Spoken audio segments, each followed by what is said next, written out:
کرمو ایک غریب کسان تھا۔ اس کے خاندان میں اس کا ایک بیٹا فضلو اور بیوی رقیہ تھی۔ کرمو اور فضلو دونوں باپ بیٹا زمیندار کے کھیتوں میں صبح سے شام تک کام کرتے، لیکن پھر بھی تنگ دستی کی زندگی گزارتے۔ ایک دن رقیہ بیمار ہو گئی۔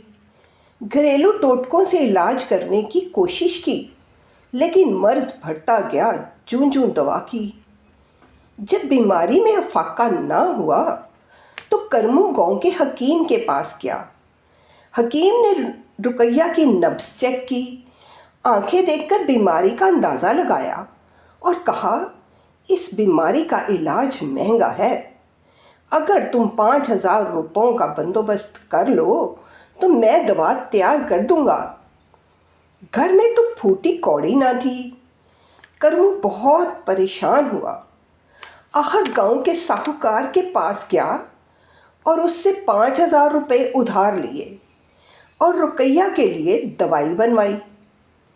رقیہ کچھ دن میں صحت یاب ہو گئی تو ساہوکار نے بھی رقم کا تقاضا شروع کر دیا۔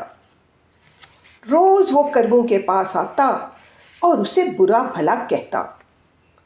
فضلو سے باپ کی بے عزتی برداشت نہ ہوئی تو کہنے لگا، ابا، میں شہر جا کر محنت مزدوری کرتا ہوں تاکہ ساہوکار کے پیسے ادا کیے جائیں۔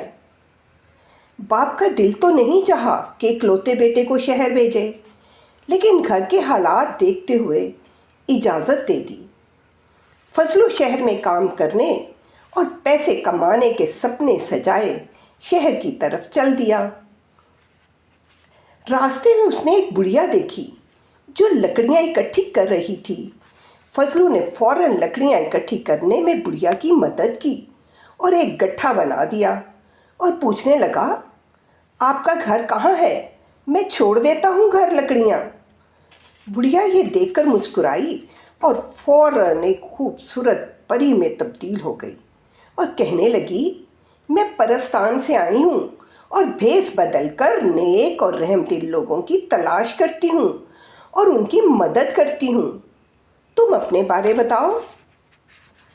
فضلو نے اپنے گھر کے حالات بتائے تو پری نے اسے ایک گدھا دیا اور کہا، تم اس کا کان مروڑو گے تو اس کے منہ سے پیسے نکلیں گے۔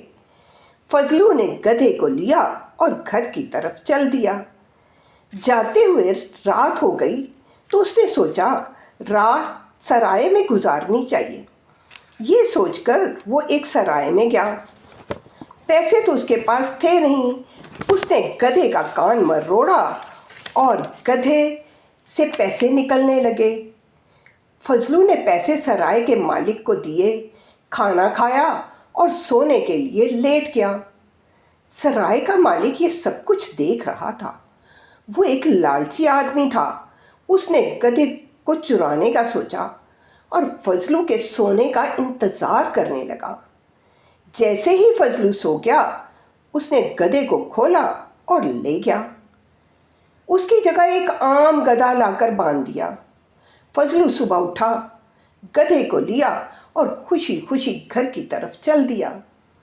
گھر پہنچ کر باپ سے بولا، ابا، اب ہمارے دن پھر گئے ہیں، ہمیں پیسوں کی کوئی کمی نہ رہے گی، ساہوکار کی رقم بھی ادا کر دیں گے۔ یہ کہہ کر اس نے گدھے کا کان مروڑا تو کوئی پھوٹی کوڑی بھی نہ نکلی۔ اس نے ذرا زور سے کان مروڑا تو گدھے نے دو لتی ماری اور بھاگ گیا۔ باپ نے فضلو کو سمجھایا، پتر، ان جادوئی چیزوں کا خیال چھوڑ دے اور جا کر دھیان سے محنت مزدوری کر۔ خیر، فضلو مایوس اور پریشان شہر کی طرف چل دیا۔ راستے میں اسے وہی پری ملی تو پوچھنے لگی، اے نیک انسان، تم اس پریشان حال میں کہاں جا رہے ہو؟ فضلو نے سارا ماجرا بیان کیا تو پری سمجھ گئی کہ ساری شرارت سرائے کے مالک کی ہے۔ اس نے فضلو کو ایک بڑا ڈنڈا دیا اور کہا، سرائے کے مالک کے پاس جاؤ اور کہو کہ تمہارا گدھا واپس کرے۔ اگر انکار کرے تو کہنا، چل میرے ڈنڈے،